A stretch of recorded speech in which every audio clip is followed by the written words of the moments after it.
桀骜不驯，异常凶残。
我已看破生死，你的幻术奈何不了我的。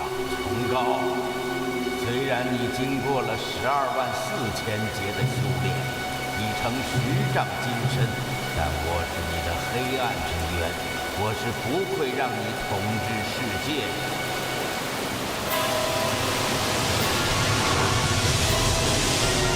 只要你的心里产生一丝恐惧，你就会化作飞灰。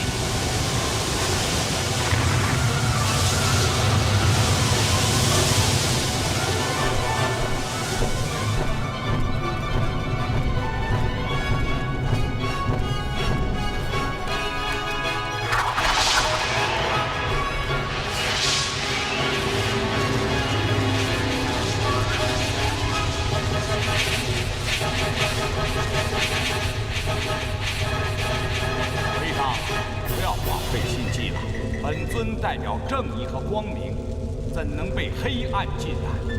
你虽然曾是我的一半，但早在万劫之前便被本尊摒弃。除非你善念生发，否则再也回不来了。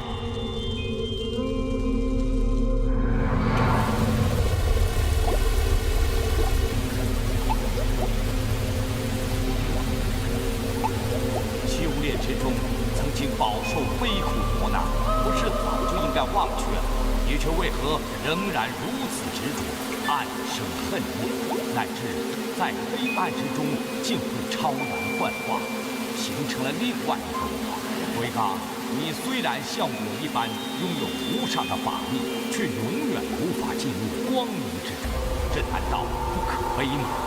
对仇恨的执着，令你离开我的身体，却无法在三界之中取得肉身。难道你要永远像魂魄一般游荡在三界之间？难道你要永远生活在黑暗之中吗？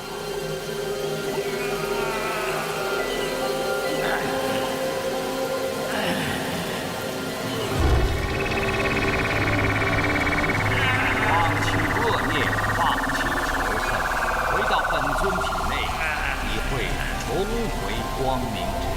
我就是化作黑劫，也不会变成你那样的伪君子。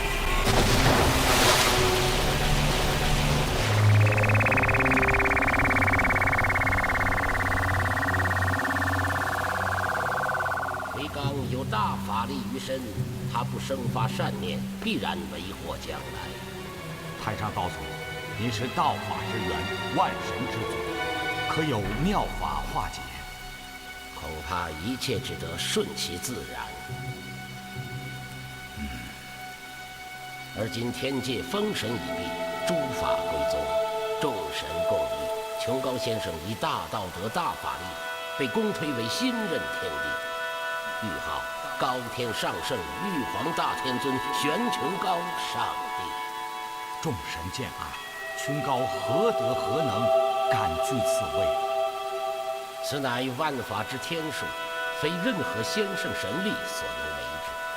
玉帝陛下当欣然领受，不可妄干天和。既如此，琼高愧领愧受。就请玉帝陛下随老臣至33重天封神台上接受封禅。好。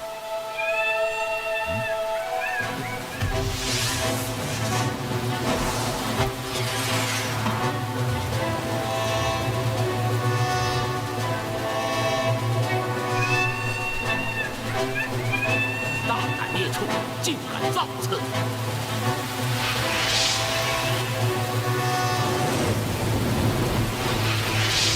玉帝慈悲，点化语完，果然是高天上圣，神国领袖，万仙之首。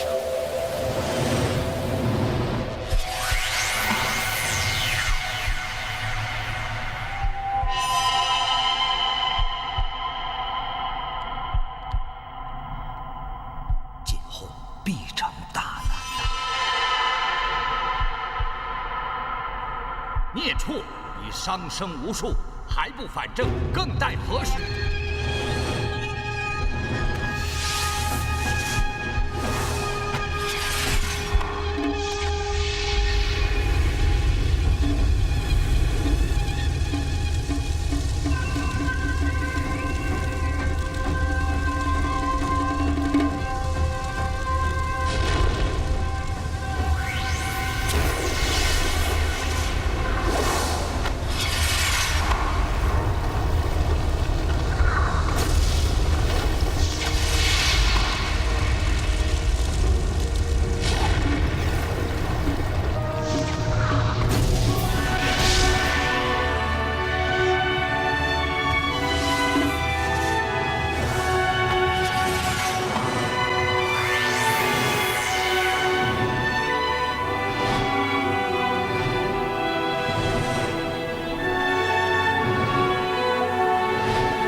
是你们的主，是你们的神，我可以赐予你们身体，赐予你们灵魂。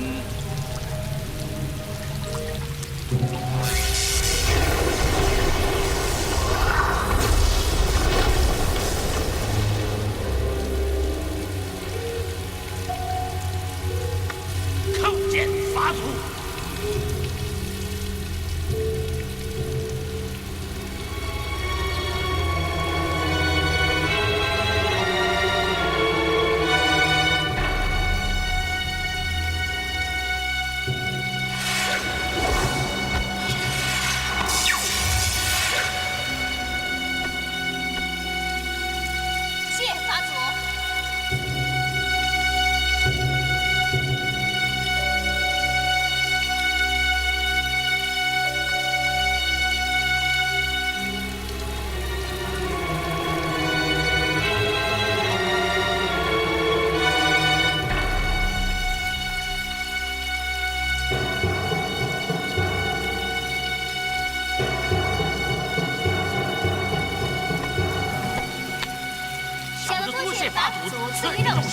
今生今世永远追随，赴汤蹈火，万死不辞。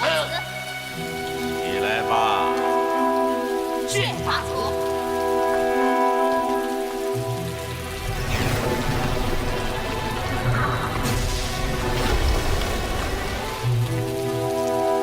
自今日起，你就叫黑袍护法。谢法祖册名。你的名字就叫灵妖。谢法祖赐名。阿修罗界乃三界之缝隙，除了恶灵妖邪，没有任何神体能够在这里生存。正是，我等拒不能见入于三界，被众神称为妖孽，这才隐身到阿修罗界。吾乃玄天大圣玉皇大帝的黑暗之面幻化而成，因此本尊只有灵魂而没有肉体。也正是因为这个原因，本尊才能够来到阿修罗界之中。今日仰仗法祖大恩，才能够得成肉体。今后我等决意跟随法祖，赴汤蹈火，绝不回头。玉皇大帝虚假伪善，岂能为天地之主？我们的目的就是要打入三界，杀死玉帝，夺取天庭。杀死玉帝，夺取天庭。什么？你认为我们做不到吗？小的从来没有想过能够出现在三界之内。从今日起，你们对本尊称臣，一切听命于本尊。臣遵旨。早晚有一天，我会引领尔等打入三界，夺取天庭。然而今最重要的便是本尊必须尽快得到肉身。法祖，怎样才能够得到肉身？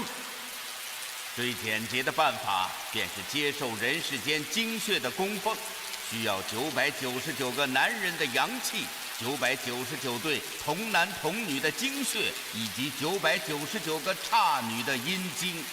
可这些要如何得到呢？阳男刹女以及童婴都是人间之物，尔等对人间不熟，因此不知。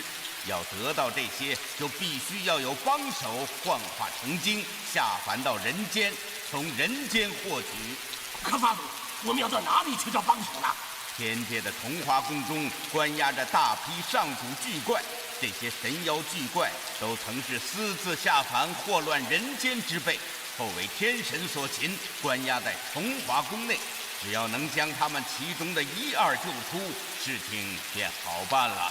法祖知道，阿修罗界虽然众神无法进入，但以我等的法力来说，也无法进入三界呀。这个本尊当然知道，但是如果有我与你们同行，尔等可不费吹灰之力，便能够进入三界之中。臣糊涂了，刚刚法祖还说您也无法进入三界。目前本尊尚无肉身，自己的确无法进入三界。然而本尊却可以借助你们的身体，换句话说，附着在你们的身上，进入三界之中。哦，正是，而今我乃水体之身，附着在尔等身上是再合适不过了。除此之外，我们还要在天界诸神中发展几个自己人。这并不是什么难事，交由我来办就好了。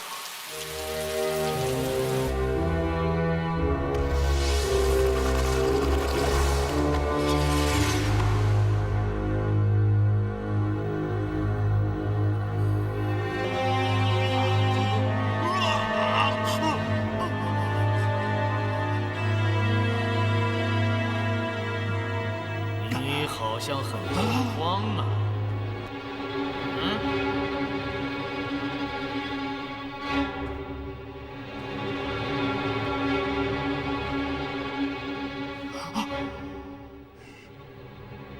您是何方妖孽？竟敢擅闯武德星君的府邸！不，你说错了，我不是妖孽，我是使者。使者？什么使者？刚刚你梦到了什么？100年前，你制造冤案，冤杀了黄河龙伯，至今黄河龙伯的冤魂仍旧关押在冥界之中，不能投胎。这些，你怎么知道？我知道的远比这些要多得多，知道吗？世间之事有待就有常，不要以为你做的事没有人知道就能够逍遥法外。也许偿还的时候马上就要到来。阁下究竟是何方神圣？既然能到我家里来，恐怕就不会在玉帝面前揭发我武德星君的罪状吧？星君果然是智慧过人。那么，阁下今夜到来，所谓何事啊？我的主人久闻武德星君大名，有意结识，这才让我充当使者与星君相见。阁下的主人是谁啊？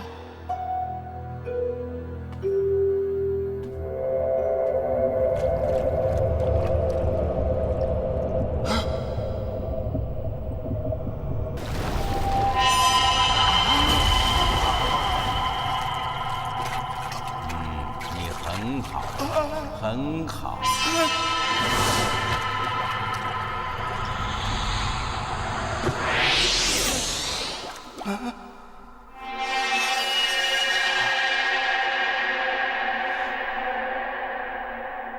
只要你跟随我，这一切都是你的。待到你的孽债偿还之时，我会告诉你如何趋避，你一定会安然无恙的。请问大神宝号？叫我回罡法祖。那么，魁罡法祖如此破费，要小神做些什么？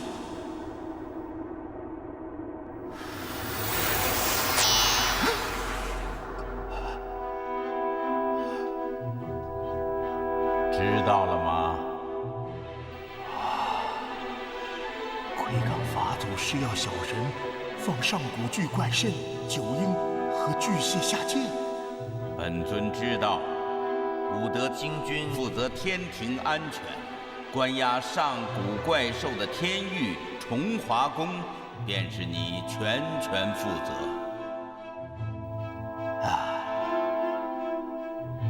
话是不错，可法祖也应该知道，荣华宫大门上有3清符咒，而这些个上古的巨妖都被关押在玄天寒冰铁制成的牢笼中。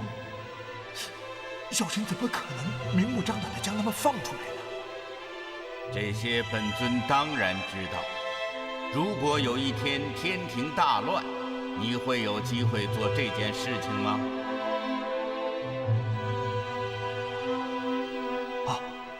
如果法祖真的能够制造天界大乱，那么小神就有办法将肾、九婴和巨蟹放出来。好，非常好。有一天，当本尊回归天庭，你便是玄天高阙武圣天尊。谢谢奎刚法祖。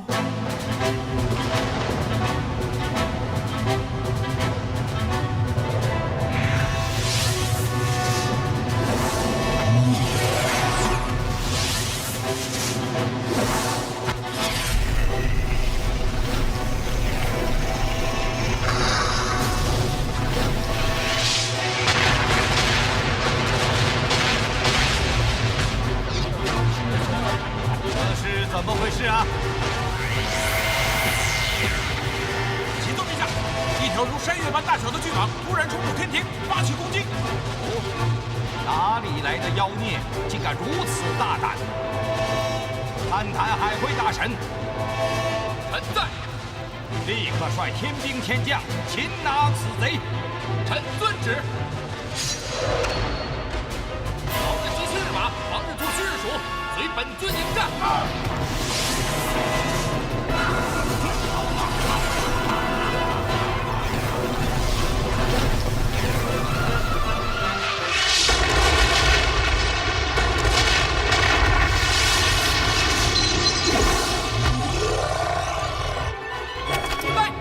哪里来的妖孽，胆敢在天界猖獗！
谢谢君相救之恩。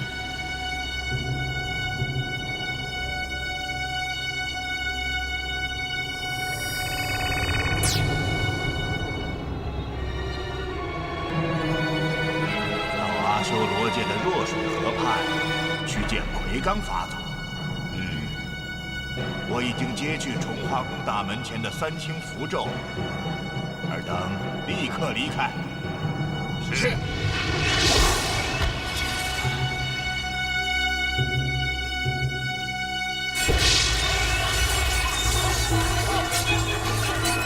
你的行军得手了。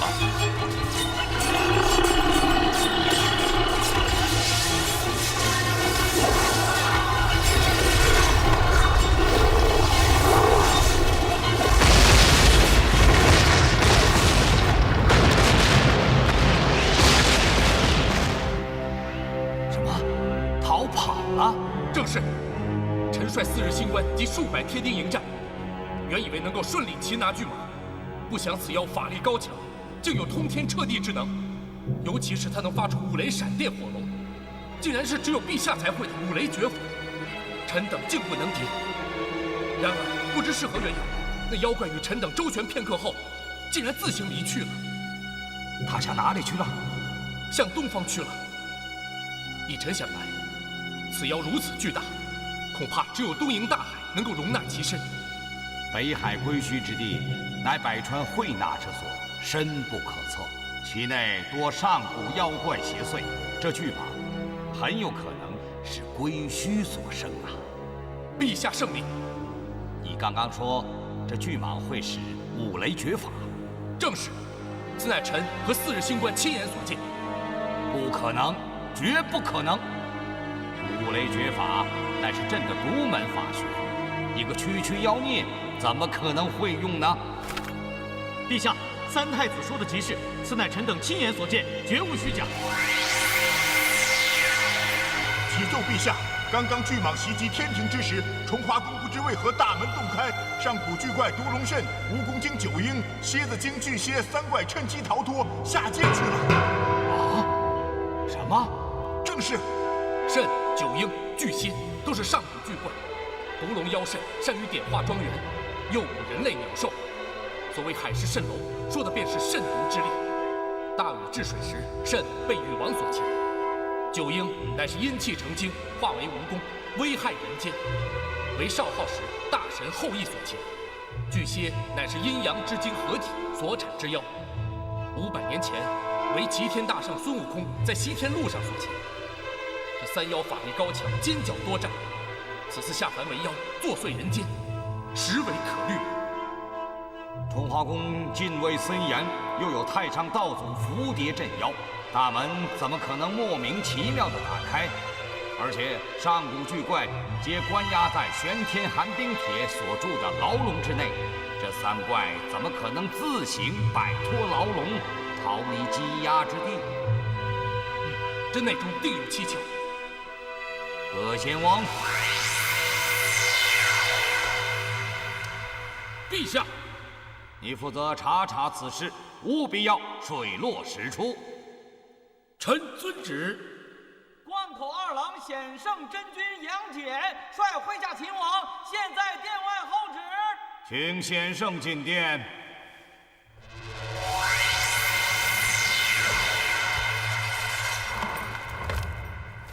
陛下，臣杨戬闻听凌霄不宁，天庭遭袭，特率麾下前来秦王。显圣心系王室，神领周天，辛苦了。臣不敢。天鹰元府雷声普化天尊，北方真武大帝率麾下秦王，现在殿外候旨。请雷声普化天尊真武大帝进殿。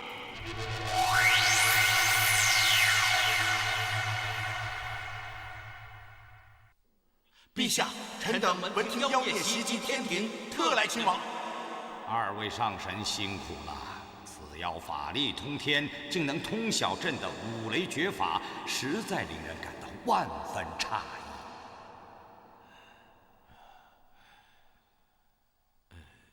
异。此妖的出处究竟如何呀？是一条巨蟒，不知从何而来呀。依臣看来，能行陛下五雷绝法的，绝不是凡世之人。什么意思？天庭圣界自云梦泽起，一共有5道护卫，最后一道乃是由4大天王和庞刘狗壁4大天将守卫的南天门。这条巨蟒是如何躲过这5道护卫，直袭天庭的？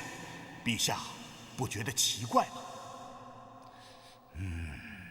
此怪想来就来，想走就走，竟然还通晓玉帝陛下的五雷绝法，这就说明此怪之能非但普通神器无法相比，就连我们这些位列神班1等的上神也不能与其比拟。下界的妖怪中，竟然有这么一位，陛下不觉得奇怪吗？你的意思是，他根本不是下界的妖孽？正是。那这条巨蟒是谁呢？这条巨蟒是谁并不重要，重要的是它的主人是谁。主人，依臣看来，巨蟒怪是不可能有这样的法力的，其后必有人驱使，所以必须查出幕后黑手。有道理。先生，难道下界妖怪就没有可能修炼成如此法力吗？下界妖怪法力如本尊者尚且没有，更何况如玉帝者乎？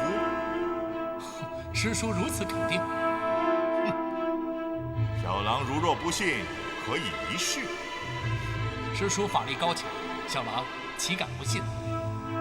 刚刚海会大臣哪吒所说，巨蟒怪向东方而去，很可能是奔向东瀛大海。杨戬、哪吒，臣在。臣在。你二人率本部麾下及天兵天将，火速前往东海，会同四海龙王严加查查，一定要将此怪的出处搞清。臣遵旨。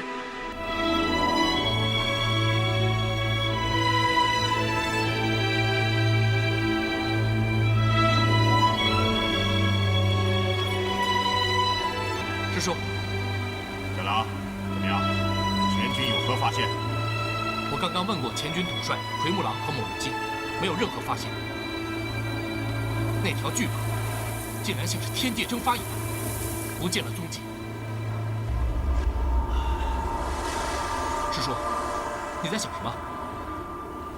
巨蟒怪不过是个妖孽而已，不足为虑。比它更大、更凶狠的妖怪，我也曾对付过。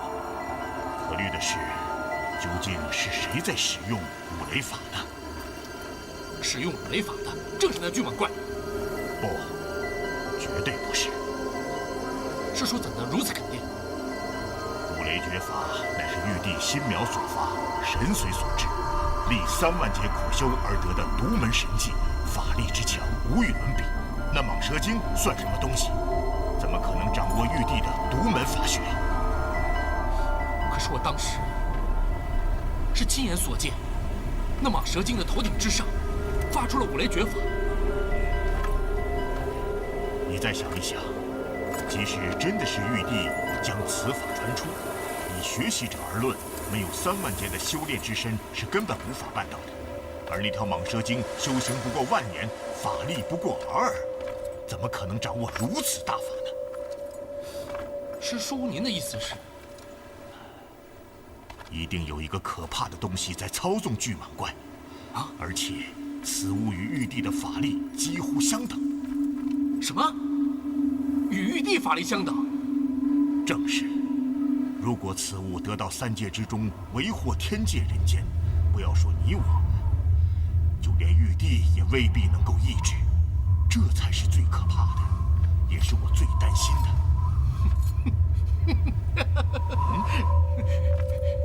我说师叔啊，您有些危言耸听了吧？3界之中，还能有人与玉帝法力相同的？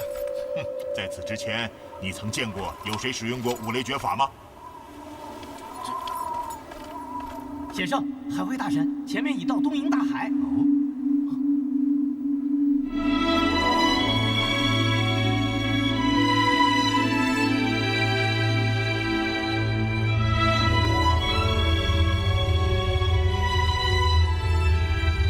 四海龙王的海龙兵已经到了，小郎，立刻组织搜索，不要放过任何蛛丝马迹。是，跟我来。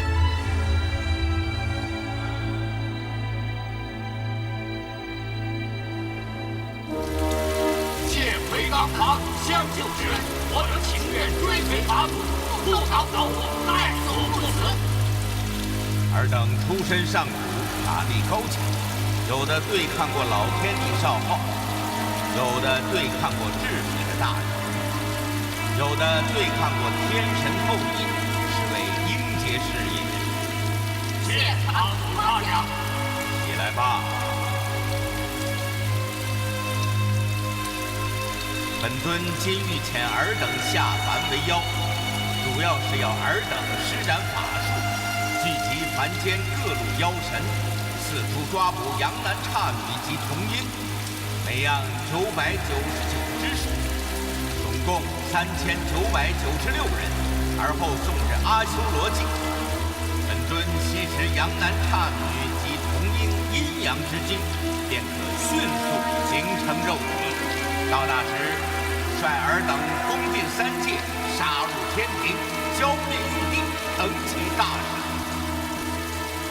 原来如此，请法祖放心，此事对我等来说是手到擒来。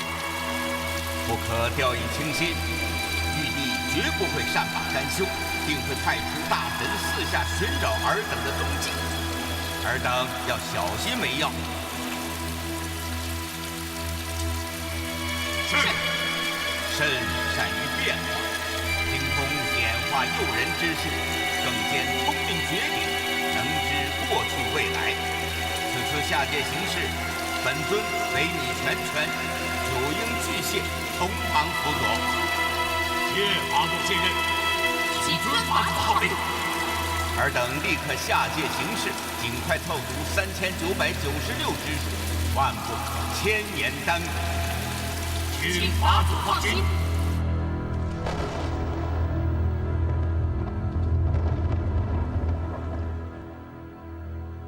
什么？不见踪迹？正是。臣与海会大神哪吒，会同四海龙王，率天剑海剑编队查遍归墟诸岛及深海之中，没有发现巨蟒踪迹。这可真是怪了。此贼会藏匿到哪里去呢？上次臣就讲过，此妖绝非凡间之怪。如果说一个妖怪在凡间找不到，那他会在哪里呢？阿修罗界？不可能！阿修罗界是恶灵巨妖聚集之地，任何神职只要进入，立刻法力全失。但据朕所知，众神虽不能进入阿修罗界，但阿修罗界的巨妖精怪们也无法进入三界之中啊！臣以为事情没有那么简单，请陛下想一想，有没有一位法力超过臣、雷声普化天尊及真武大帝的上神，在阿修罗界为妖？当然有。太上道祖指的是魁罡。啊，魁罡！魁罡幻化后没有肉身，只能以水形或流沙之形进入阿修罗界。以魁罡的法力而言，附着在阿修罗界的妖孽身上，可以毫不费力地进入三界之中。啊，不错不错，朕说的巨蟒怪怎么会使用五雷绝法？原来是魁罡在幕后操纵啊！而且贫道可以断言，崇华宫逃走的蜃、九婴、巨蟹三怪，也与魁罡有关。师叔，还真让你说对了，果然有人与玉帝法力相同。哼，本尊什么时候出过错？哦，就请陛下启元神运慧眼，观望周天。好。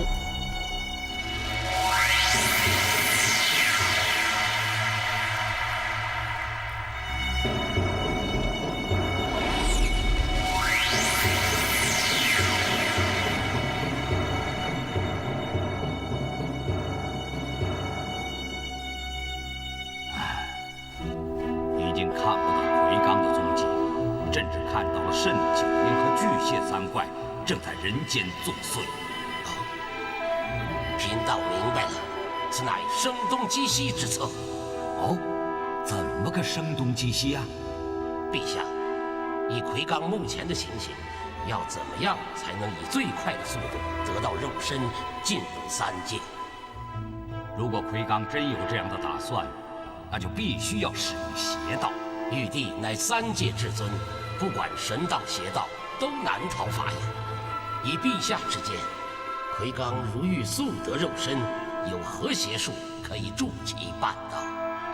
唉，那是上古所留残忍之法，以999名阳男、999名刹女，以及999对男女同婴巨儿为法，吸取阴阳精髓，便可得到肉身。太上道祖的意思是，申九婴和巨蟹下凡，乃是为了替魁罡抢夺阳南姹女和童婴吗？难道不是吗？目前魁罡根本没有能力攻击天庭，他为什么要冒这个险？声东击西，目的就是为了要放走三怪呀！太上道祖说的一点不错。魁罡佯攻天庭，趁乱世一起，便派人潜入崇华宫中，放走三怪。派人？难道天庭中有他的奸细吗？这一点毋庸置疑。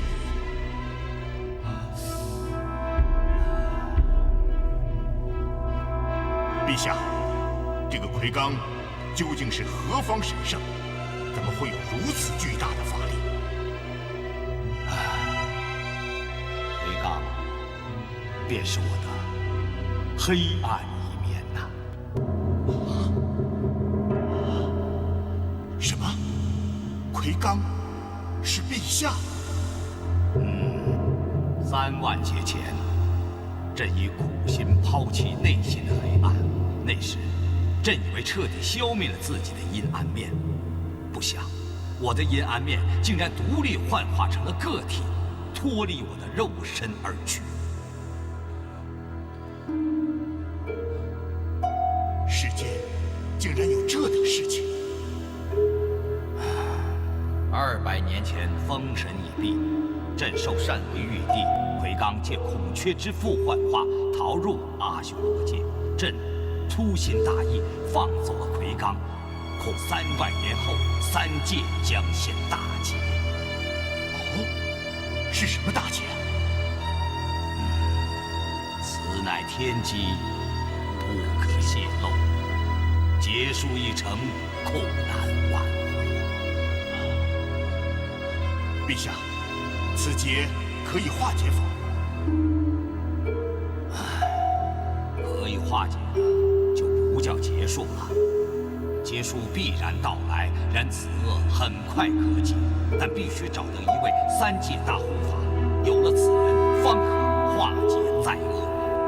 天界众神法力高强者极多，就请玉帝点派便是了。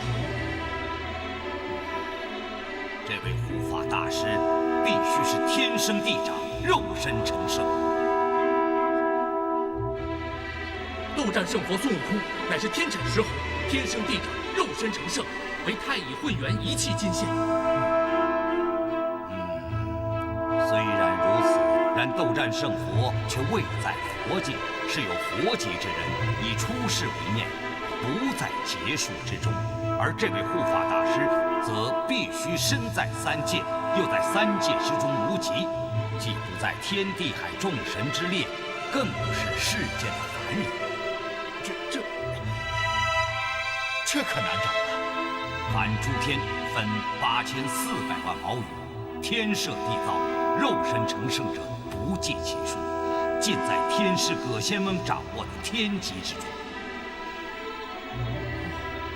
不错不错。朕看这样吧，由3坛海会大臣哪吒负责寻找3界大护法，找到后，以元力神功相传，并命其在下界修炼，时机到时自有用度。是。2郎显圣真君杨戬，臣在。金吊儿为诸天神帅，立即率天剑出发，寻找申九婴和巨蟹的下落，务必将这3怪一网打尽，抓捕回天。臣杨戬奉调。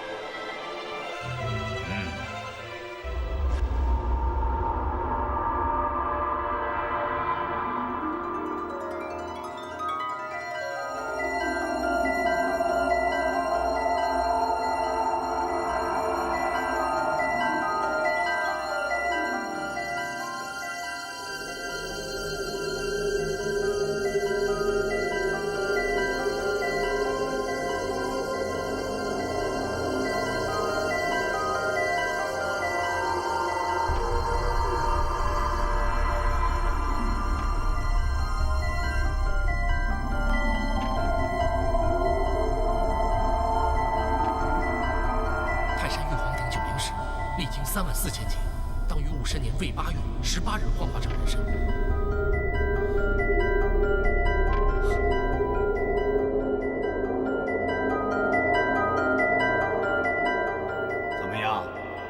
3届大护法的下落了吗？臣已查到，在泰山玉皇顶有一块90石，受日精月华，天地灵运，已经34000节，这几日之内便可运化人形。陛下，这应该算是天生地长，肉身成圣吧？不错。哪吒，你立刻下界前去寻找灵石所化之精灵。依朕所言，教授神力法术，在下界潜心修炼，以为后用。臣立刻动身。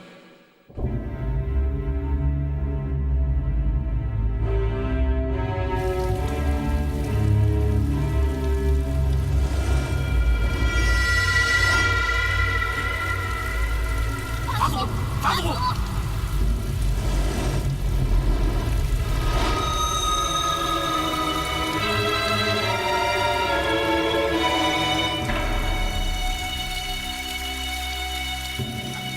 法祖，您不要紧吧？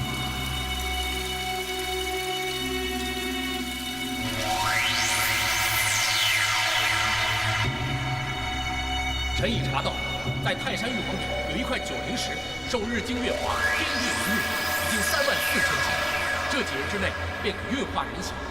陛下，这应该算是天生地长，肉身成圣吧？不错。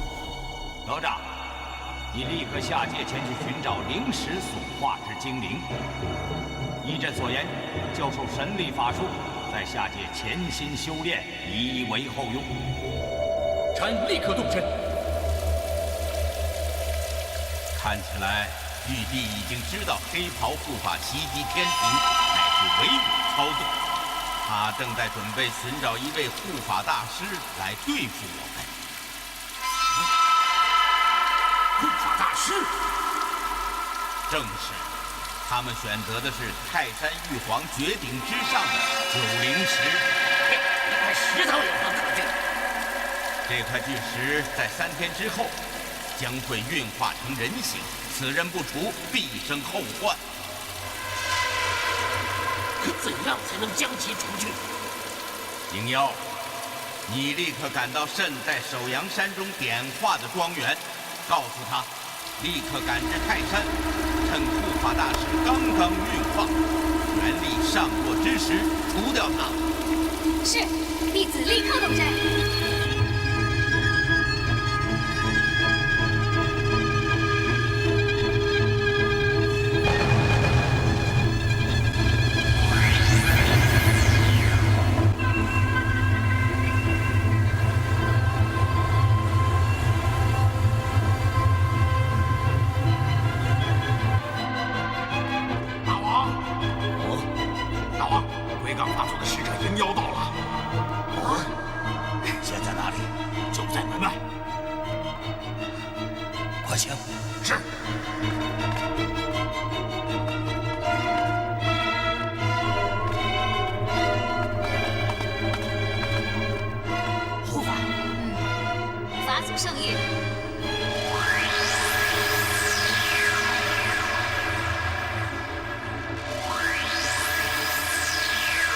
赶到泰山玉皇顶，找到90石，等其运化成人形，立刻除掉。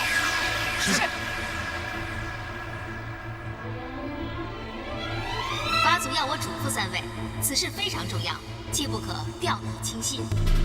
小神明白，我等立刻起身赶赴泰山。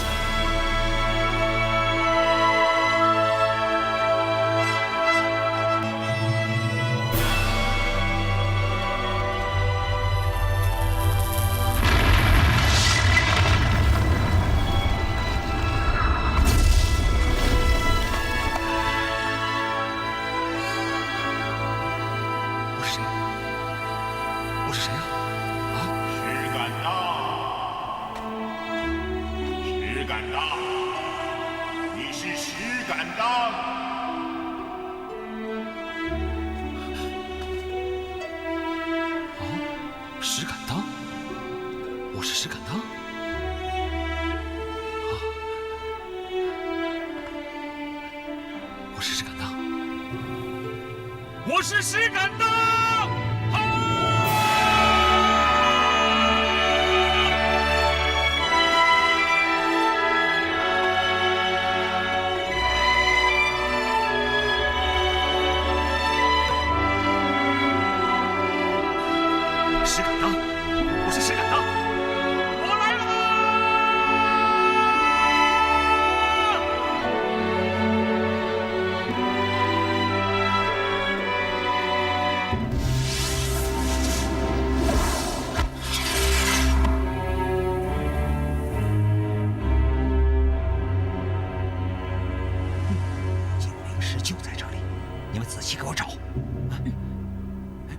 师兄，你看那儿。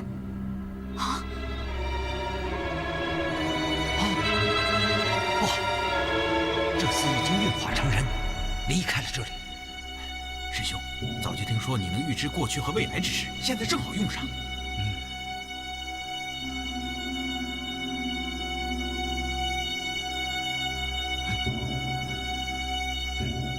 他还在山里，就在后石屋附近的一片瀑布旁。我们即刻动身。是。好。站住！你们是何人？我是泰山绝顶的九灵石啊，刚刚运化成人。你是何人呐？你是九灵石？正是。你刚刚运化成人，哪里来的衣物？我刚刚运化成人之时，身上确实什么都没有，但是遇到了这两位朋友，是他们将他们自己的衣物赠予小人的。你二人是何人？小仙是山中的修士灵松子，她是仙女绿宗仙子。什么灵松绿宗的？别净捡好听的说。本尊问你们二人是何物修成人身的？灵松乃是松树精修成人身，绿宗乃是绿萝精修成人身。你二人路经此地，正好碰到九灵石。正是。我二人本要到后山采药，不想走到这里，忽听天崩地裂，一声巨响。这位师兄从空中落下，小仙二人便赶忙上前，见他赤身露体，便将随身携带的衣物赠送于他。事情正是如此。是这样。不敢多问上神名号。本尊乃天庭的三坛海会大神哪吒。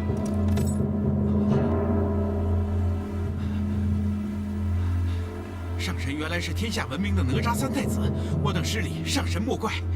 小的刚刚运化人形，不识上神真面目，望其恕罪。罢了，本尊下界就是奉玉帝旨意前来寻你。寻我？起来吧。你二人暂且回避，我有话要与九灵石讲。那我二人便就此告辞了。多谢二位赠医之德，后会有期。后会有期。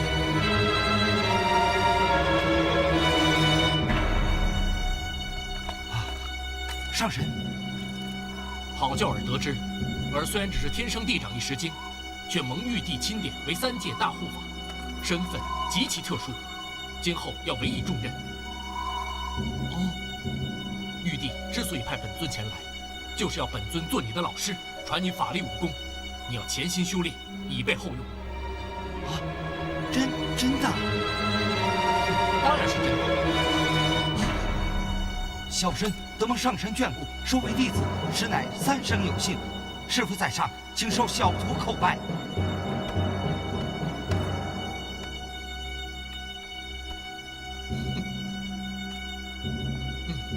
起来吧。谢师父。自今日起，你我便师徒相称。你刚刚运化，尚无名号，为师替你取个名字，今后也好呼唤。就请师父赐名。你从石而出，便姓石吧。石名九灵。哎，你就叫石九灵吧。多谢师父赐名，自今日起，徒儿便叫石九灵了。好，那事不宜迟，为师现在就传授你武功和法力。是。你转过身去，闭上双眼，盘膝而坐。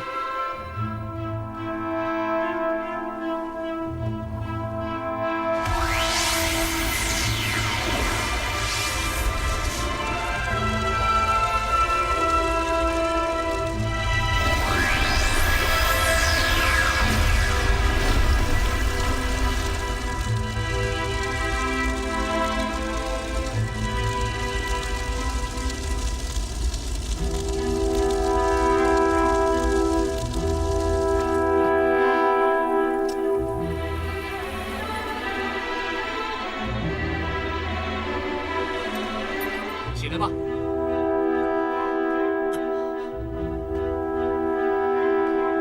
师傅，徒儿觉得体内暖暖的，有一股力量动出西状。是我将自己的天罡神力灌输给你，而今你已经拥有了中神之力，要想继续进步，必须要在早晚之间多多习练。好，谢师傅。这2本册子便是为师的火尖枪法和72变。如今你已经具备了通天神力，因此只需多多练习，便可熟能生巧。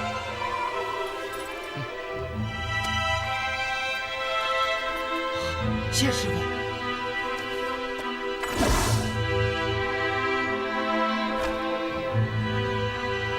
这条枪是为师委托9天应元府火神用玄冰寒铁打造而成，夺天地造化，乃神兵是也。你要好好练习啊！好，多谢师傅。为师这便要回归天庭，如果你有急事，便用寄语呼唤为师。来，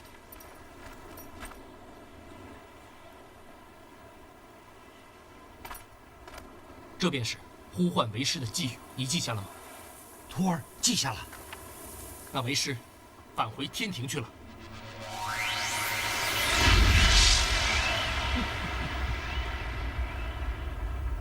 看起来他真把你当成9灵石了。这个笨蛋，将自己的神力灌输于我，还把72变和火尖枪的秘诀也给了我。他还说，有事可以用秘技召唤于他。二位，有了3坛海会大神哪吒这位强有力的靠山，咱们行事便可以肆无忌惮了。沈兄，若不是你临时机智，伪装成9灵石，今日非但无法骗过哪吒，恐怕还要被他看破我等真相，那可就大事不妙了。鬼岗法祖说的一点不错，沈兄真是足智多谋啊！二位，我们虽然骗过了哪吒，却放走了9灵石。眼下最重要的便是要完成魁罡法祖交给我们的任务，杀死那个护法石精。9灵石现在何处呢？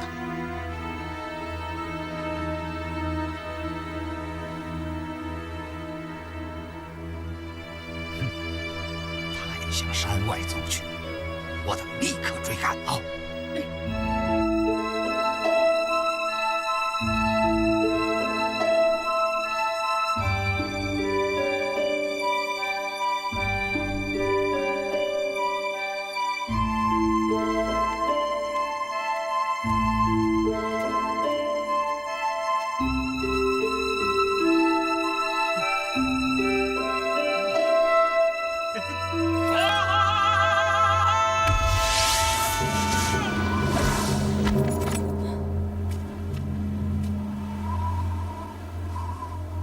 你是玉皇顶上的9灵石所生，对不对呀？啊，对。你叫什么名字？啊，我叫石敢当。啊，石敢当，石敢当，真是个好名字啊！哎，你看，那是谁？啊？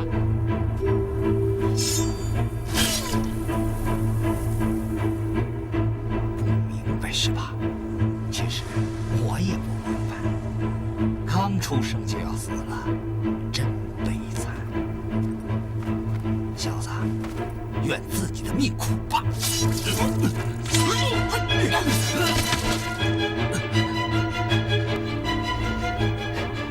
想不到你的身板还挺硬啊！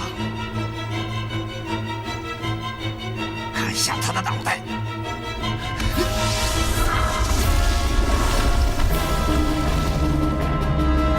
给我宰了他！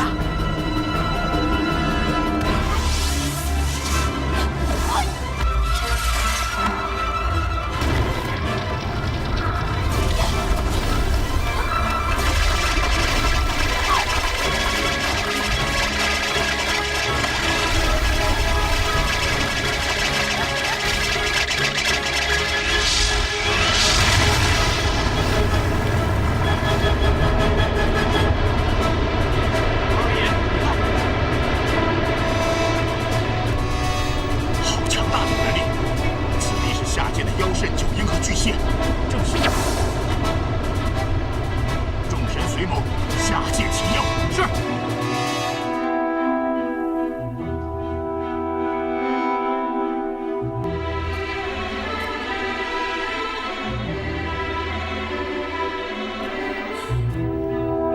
是敢当吗？这死的元神好厉害，竟然能够发出烽火雷电。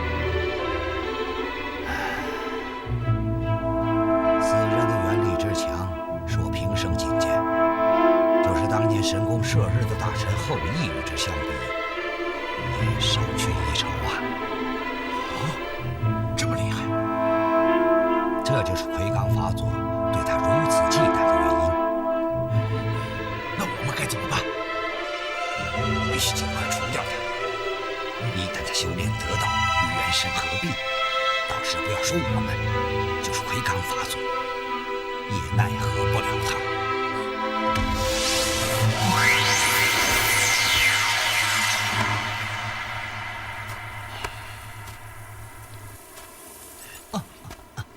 哎，女士，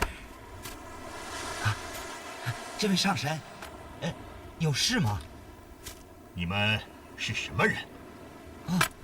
小神名叫石九龄，乃是天界三坛海会大神的弟子。哦，你是哪吒的弟子？正是。小神今日方从玉皇顶的九灵师中运化而出，海会大神便奉玉帝旨意赶来，收小神为徒，并授予小神神力武功，命小神在人间潜心修炼，以备后用。哦，你就是玉帝所说的三界大护法？正是小神。不像。上神，怎么不像？三界大护法乃玉帝钦定上神之术，怎么能像你这般贼眉鼠目、满身妖气？你是何方毛神，竟敢在此大言不惭？这位便是玉帝钦定的大护法，你竟敢如此不敬，是不是活得不耐烦了？我看你们三个不是什么大护法，而是逃离天庭的上古三怪蜃九鹰和巨蟹。你这毛神妄自尊大，真是狂傲之极！你且不要管我们是谁，只要你知道你的死期到了，这就足够了。不知死活的妖孽，死到临头还敢狂言造次，休走，吃某一刀！来了！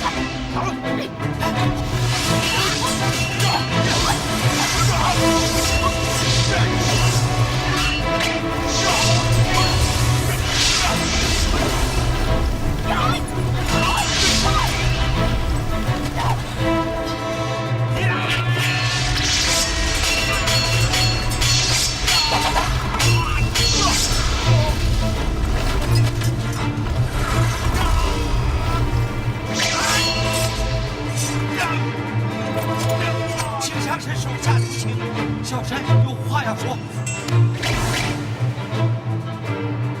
小神真的是泰山灵师所化，也真是三坛海会大神哪吒的弟子，求上神明察。你说自己是三界大护法，又是哪吒弟子，有何为凭啊？这两本册子，一册是火箭枪法，一册是72变功法，都是我师父刚刚与我，请上神查看。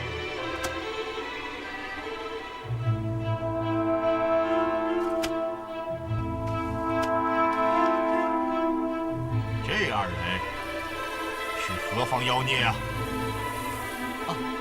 这二人，一是泰山州的松树精灵松子，另一位是绿罗精绿宗仙子，他们都是弟子的朋友，还不过来向上神赔罪。小仙等不知上神驾临，狂言无忌，求上神原谅。山中小计，不识其道。若不是九灵求情，本尊今日定要尔等性命。是，小仙无状。起来吧。谢上神。刚刚本尊在天剑之上巡查，看到此处白气冲天，强劲无比，必有巨妖逆怪。尔等可曾看到了吗？上神果然是神法通天。方才小神3人正在力战3只巨妖。哦，什么巨妖？不知道他们的名字，只是看到其中一个的原身是蝎子精，另一个是蜈蚣精。啊，还有一个呢？还有一个就不知道了。一定是妖龙蜃。上神，蜃是什么？也是上古巨怪，乃是一条善于点化的毒龙。哦，原来是这样。上神是在找这3只上古巨怪吗？正是。今日我3人在山中偶遇3怪，这3怪要杀我等取阳精，小神等奋起反抗，与之激战。然而这3怪法力奇高，发动元神，顿时白光冲天，小神等无法近身，3怪就借机逃走了。啊？逃到哪里去了？方才白光闪动，那厮放出烽火雷电，我等只顾躲藏，没看到他逃向何处。小神想来，应该是向西北方向去了。众将官，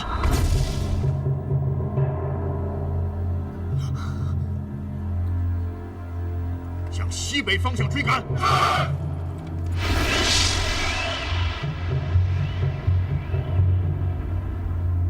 哼，你2人不识其道，无知莽撞，竟敢与他动手，真的是活得不耐烦了。今日若不是圣兄，我2人恐难逃此难。不知这厮是谁？你们有听说过灌口的二郎显圣真君吗？啊，难道是？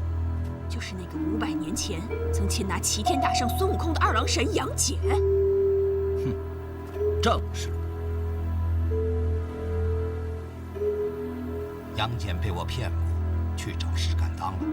以2郎神之力，10个石敢当也不是对手。有他替我们解决这个祸害，岂不是省了我们的力气？圣兄真是足智多谋。我等立刻赶回首阳山，筹划魁罡法祖所要之杨南畅及童婴之事。是。